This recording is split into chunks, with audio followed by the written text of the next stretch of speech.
Chief प्रमद बर' बिथांनि दैदेननायाव BTR सरकारनि जा जनता दरबार नैथि खेबनि थाखाय जोंनि बे दादगारि ओनसोलाव जनता दरबारखौ लाबावनाय जादों।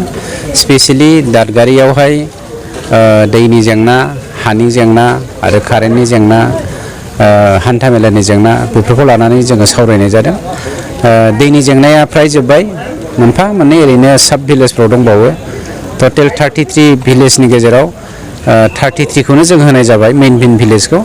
बाखि मोननैसो जोंना साब भिलेज दंबावो, बेखौ फिलआप खालामनो हायोबा दैनि जेंनाया कमप्लिटलि जोबसिगोन। कारेन्टआ एसे जेंना जादों, माखासे फरेस्ट एफआरएनि सिङावहाय थानाय गामिफोरखौ जों कारेन्ट बोनो हायाखै, बेखौबो जोङो एनअसि होबाय, दा बे खामानियाव मावजासिगोन।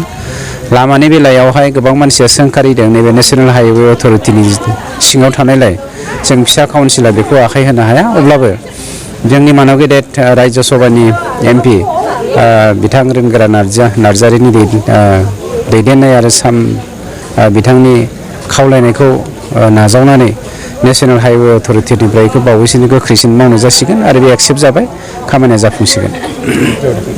मानब गेदेर चिफ प्रमद बर' बिथांनि दैदेननायाव बिटिआर सरकारनि जा जनता दरबार नैथि खेबनि थाखाय जोंनि बे दादगारि ओनसोलाव जनता दरबारखौ लाबावनाय जादों। स्पेशली दादगारियावहाय दैनि जेंना, हानि जेंना आरो कारेन्टनि जेंना, हान्था मेलानि जेंना बेफोरखौ लानानै जोङो सावरायनाय जादों। दैनि जेंनाया फ्राय जोब्बाय, मोनफा मोननै ओरैनो साब भिलेजफ्राव दंबावो।